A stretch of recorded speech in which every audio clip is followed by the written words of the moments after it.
Salut, alors aujourd'hui j'aimerais te partager le pourquoi je ne joue plus à des jeux mobiles en fait. Pendant longtemps, j'ai joué à un jeu mobile, ça s'appelait Chick Fidget, peut-être que tu connais. J'ai aussi joué à Clash of Clans, Clash Royale, enfin comme tout le monde en fait. C'est un genre de jeu qui se développe beaucoup en ce moment, parce que c'est tout simplement devenu la plateforme la plus jouée devant la console et le PC. Pour te donner quelques chiffres, au troisième trimestre 2020, le jeu mobile avait pris plus 15% par rapport à 2019, en plus des 20 milliards de dollars qui ont été générés via cette plateforme. Et pourtant, ces jeux vidéo, ils ont c'est des jeux vidéo simples, c'est des jeux gratuits la plupart du temps, mais ils ont une grosse part d'ombre autour d'eux, qui est le pay to win. Alors le pay to win, c'est quoi? C'est tout simplement payer pour gagner. Alors encore une fois, je vais prendre mon exemple avec le jeu que je te parlais plus tôt, Chicky Fidget. C'est un jeu auquel j'ai beaucoup joué, et j'ai arrêté fin 2019, une fois que j'avais compris dans quel délire je m'étais mis depuis plusieurs années. Pour t'expliquer vite fait le principe du jeu, tu crées ton personnage au début et tu dois faire des quêtes donc pour amasser de l'expérience, monter en niveau, acheter des équipements et faire progresser ton personnage en améliorant ses stats, etc. Jusque là, c'est classique, rien de bien grave. Là où ça devient dangereux, c'est quand tu commences à vraiment vouloir progresser en fait. Personnellement, après plusieurs années de jeu en fait, j'étais rentré dans le top 30 des meilleurs joueurs du serveur. Mais pour en arriver là, j'ai dû rechercher les meilleurs équipements en fait pour améliorer mon personnage et garder mon classement tout simplement. Et dans ce jeu, comme dans beaucoup d'autres jeux, pour charger le meilleur équipement, il faut que tu achètes une monnaie payante, une monnaie virtuelle payante, avec du vrai argent. Et avec cette monnaie, tu peux faire défiler la boutique très rapidement pour optimiser tes chances de trouver l'objet qu'il te faut. Cet objet, une fois que tu l'as trouvé, il n'est pas gratuit non plus. Quand je te parle de pas gratuit, il coûte pas seulement la monnaie gratuite que le jeu te propose, il coûte aussi la monnaie payante que le jeu te propose. Ça pouvait arriver que l'objet en question coûte seulement de l'or, donc la monnaie que tu trouves en jeu gratuitement, mais le plus souvent il coûtait de l'or et des champignons, et les champignons donc c'est la monnaie virtuelle payante que tu dois acheter avec ton vrai argent, avec ta carte bleue. En plus, comme je te disais, pour progresser dans ce jeu, il faut que tu fasses des quêtes, et ces quêtes elles fonctionnent avec une barre de chargement de 20 minutes pour les plus longues, et au total tu as un quota de 100 minutes par jour, donc tu as un quota de 5 quêtes par jour à la base. Mais bien sûr, tu as les montures.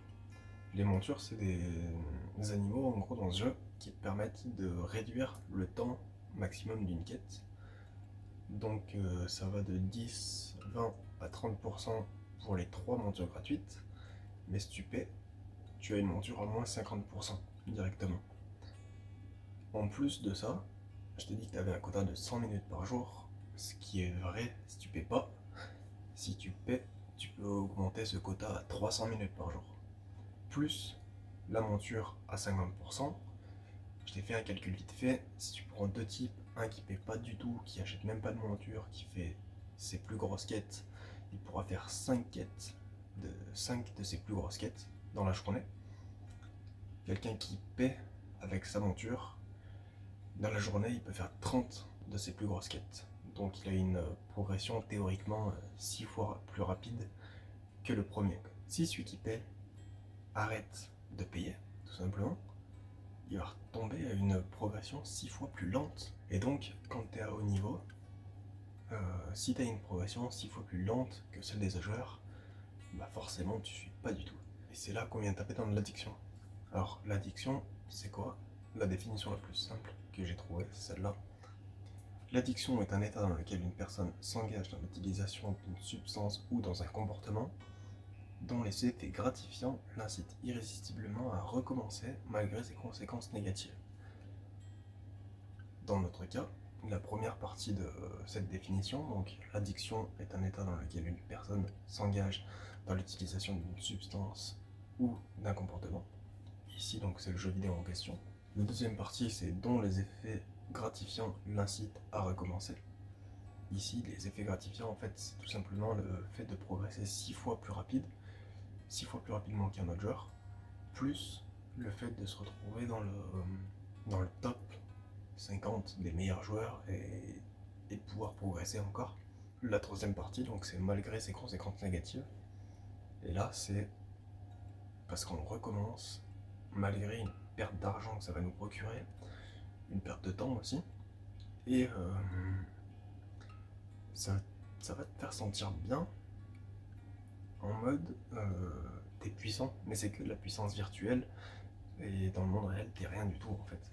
Et ça, c'est très très négatif à avoir. Pour avoir cette progression constante pendant, on va dire, un mois, allez, il va te falloir dépenser 5 euros juste pour la monture pendant un mois. Ça va te coûter c'est 50 champignons au total. Et 50 champignons, ça équivaut à 5 euros. Plus, si tu veux faire tes quêtes tous les jours, il va te falloir 30 champignons par jour. 30 champignons, ça fait 3 euros par jour. À la fin du mois, t'es à presque 100 euros pour un jeu gratuit. Personnellement, je trouve ça assez cher pour un jeu gratuit, justement. Si tu payes pas, tu vas mettre 6 mois tout simplement pour atteindre le même résultat que la personne qui a payé. Et si tu regardes les jeux mobiles gratuits, et donc c'est ceux qui marchent le mieux, ont cette mécanique de pay to win, donc paye et gagne. Si tu prends Clash of Clans par exemple, tu peux payer pour avoir des gemmes, et ces gemmes vont te permettre d'une construction qui va te prendre 3-4 jours normalement, de la faire instantanément, ou de pouvoir faire plus de construction que quelqu'un qui ne n'est pas obligé de payer, forcément, hein, c'est un jeu gratuit. Mais si tu commences, ce sera très difficile d'arrêter de payer. Et si tu payes pas, ou si tu arrêtes de payer, ça sera très long et très lent de progresser. C'est le but. Soit tu payes en temps, soit tu payes en argent. Moi j'ai fait mon choix, j'ai arrêté les jeux mobiles.